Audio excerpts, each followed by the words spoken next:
Ladies and gentlemen, welcome to another episode of the Joe Rogan Experience.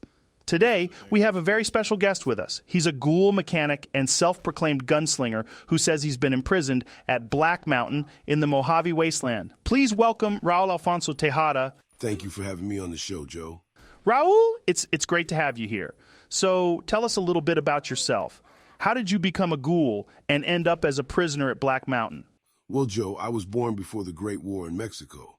I was a mechanic and an excellent shooter back then. When the bombs fell, I was with my sister at a ranch that was unaffected by the Great War. Her name was Rafaela. At some point, after we started accepting refugees, we started to run out of supplies. Eventually, when we started turning people away, things went to crap.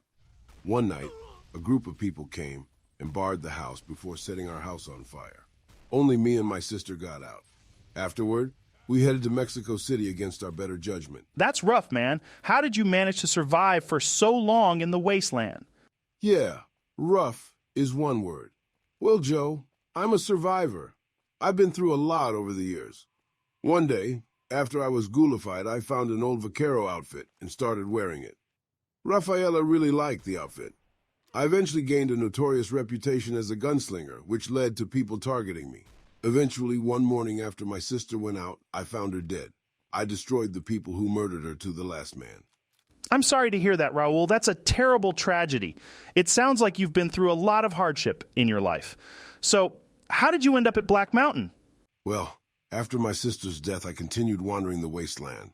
One day, I happened upon a radio signal from Black Mountain. When it went quiet, I got interested and decided to go up there. There, I met a mutant named Tabitha, who, after I fixed the radio willingly, made work as a mechanic through means which aren't peaceful to say the least. I tried to escape a few times, but I'm always threatened with violence. Damn mutants. That's intense. How have you managed to survive working for the super mutants? It's not easy. I'm like a slave and they don't give me much food or water. But I'm resourceful. I've managed to scavenge some parts and tools for myself over time. I also have a workbench, which has allowed me to craft some devious plans over the years. Looks like they're too dumb to figure that out. That's impressive, Raul. Do you have any plans for your future? I've thought about some, Joe, but it's not easy to think with walls around me. The mutants have fortified the place pretty well, and they have some serious firepower. Plus, there's Tabitha. She's a tough cookie. Interesting to hear. For whatever reason a listener might be traveling along the I-15, I suggest you avoid Black Mountain. It's not a kind place. Now, at some point in your life, you must have passed through Arizona to get here. How's Arizona? Arizona. It's a tough place, Joe. The Legion has a strong presence there, and while many view the Legion negatively, in Arizona they've created a brutal but safe society.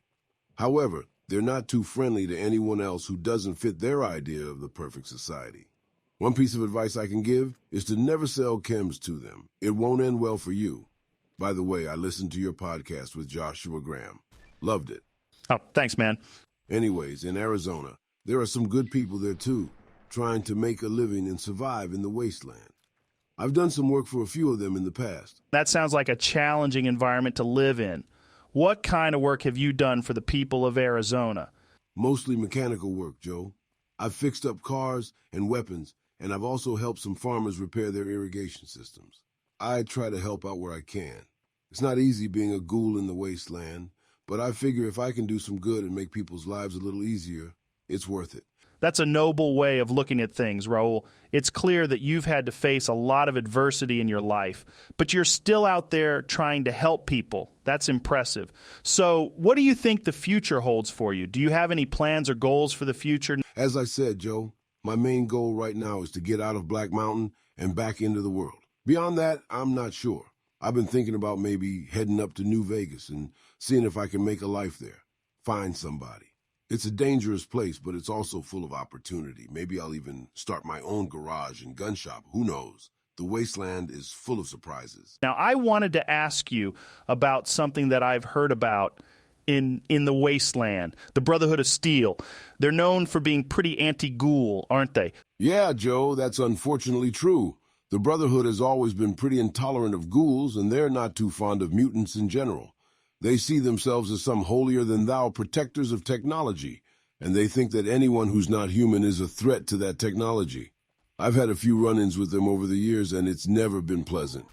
That's really unfortunate. It seems like they're missing out on the potential contributions that ghouls and other non-humans could make to society. Do you think something could be done to change their minds?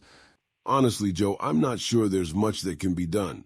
The Brotherhood is pretty set in their ways. They've got a pretty strict and stupid code, and they don't deviate from it.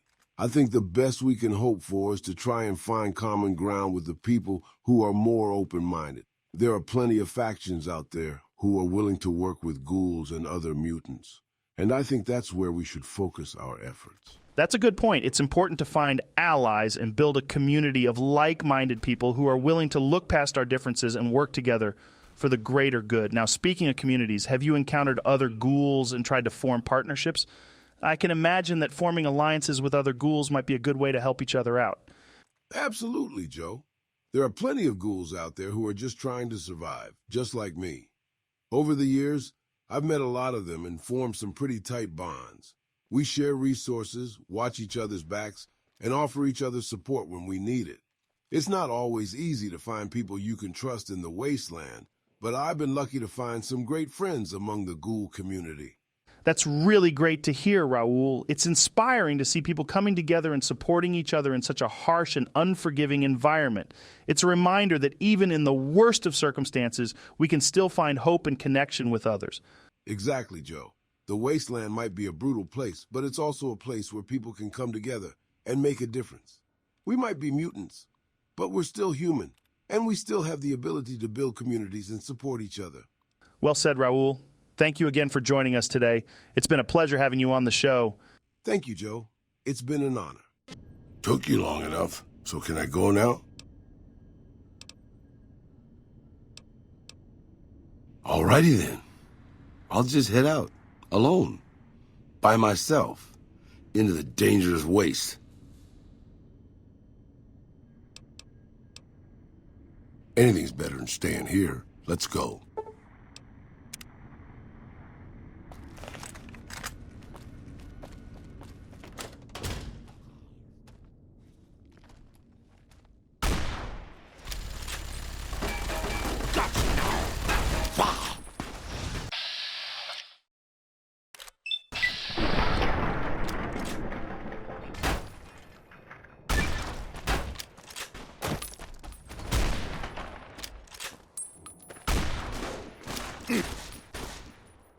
Wow, I'm actually still alive. Who would have guessed?